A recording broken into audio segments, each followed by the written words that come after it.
Во ова издание на темата на неделата говориме за еден многу профитабилен бизнис кој, како што велат, има блескава иднина.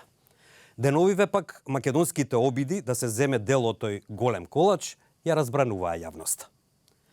Нашата земја го легализираше одгледувањето канабис за лекови во 2016 година. До сега има издадено 23 лиценци, а уште над 10 компании чекаат на дозволи. Но канабисот се произведува малку, бидејќи производителите се уште ги брусат нивните вештини. Во меѓувреме се менува законот за да се овозможи извоз и на цветот на канабисот.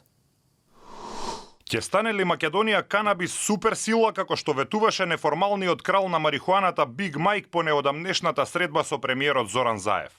Производство има, но бизнисот со марихуана за медицинска употреба засега е жив зијан.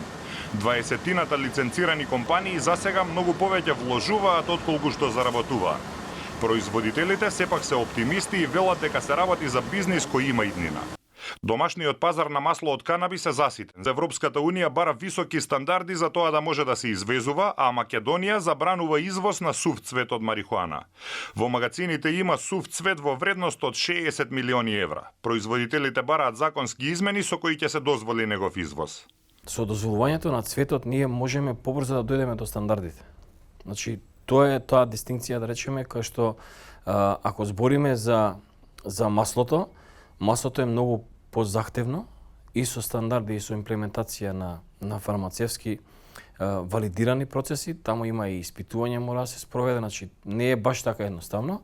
За разлика од преработката на цветот и како краен производ, цветот е многу поедноставен и можеме побрзо да дојдеме до извоз.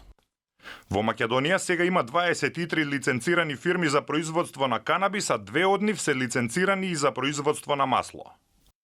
Во просториите на поранешниот органско-хемиски гигант Охис зад мене е сместена најголемата фирма за производство на медицинска марихуана во Македонија, НЈСХ Холдинг. Американските собственици за над $3 милиони неодамна им ја продадоа фирмата на полски собственици. И други фирми од бизнисот со медицински канабис имаат странски стратешки партнери, едно поради експертиза и друго поради наоѓање на пазар.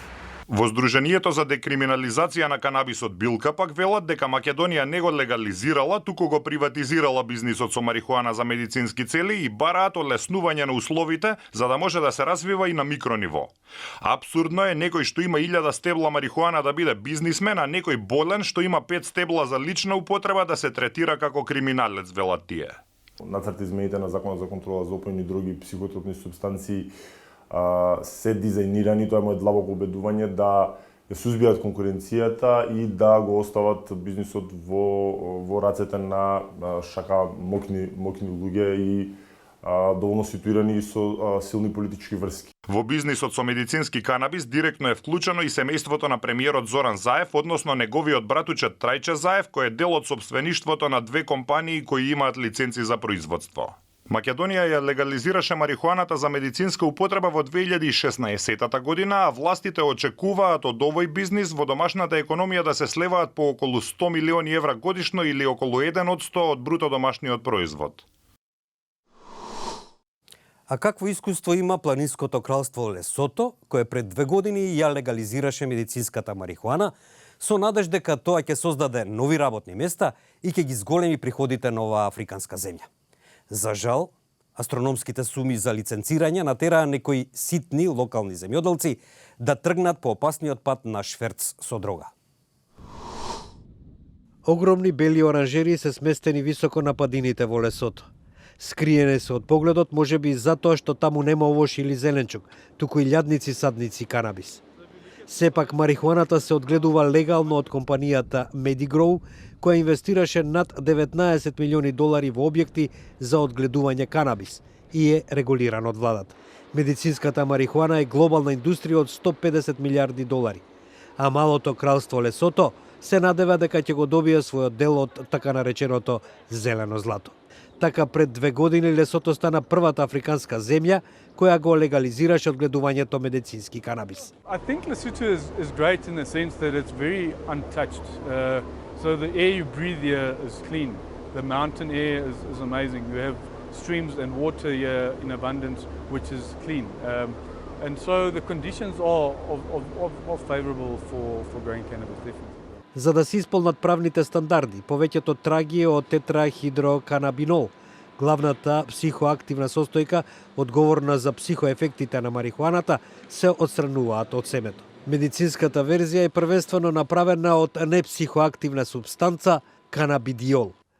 Целосно обкружена со Јужна Африка, Лесото е една од најсиромашните земји во светот, рангирано на 159-то од 189 места на последниот индекс за човечки развој на Обединетите нации. Невработеноста е голема, јавните услуги се слаби и скоро 1/4 од населението е заразено со ХИВ вирусот. Владата наплаќа 30.000 евра за едногодишна лиценца за одгледување канабис. Но цената е преголема за повеќето локални жители, а на пазарот доминираат странски компании, главно од Канада и Соединетите држави. Most of the people have been living from marijuana, but illegally. So we were hoping that this will be an opportunity for them to farm it legally now and try to improve their lives. So if they don't get that opportunity because of finance, I think it's a little bit not fair for the people. Во земја во која марихуаната секоја се одгледувала традиционално, многумина се уште се принудени да ја шверцуваат преку границата кон Јужна Африка. Еден анонимен шверцер вели: "Тоа е опасна активност, но моите деца живеат од тоа. Тие можат да имаат облека и храна, но можам од шверци да умрам." Канцеларијата на Обединетите нации за дрога и криминал проценува дека 70% од потрошената марихуана во Јужна Африка се одгледува во Лесото, со што канабисот е третиот извор на приходи во земјата. Но во оваа фаза законодавството им дава приоритет на странските компании, во голема мера исклучувајќи ги локалните земјоделци од индустријата, што за помалку од 10 години се очекува да достигне околу 270 милиарди американски долари.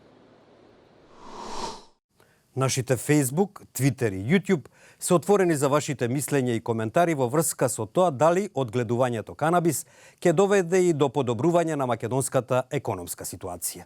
Довидување.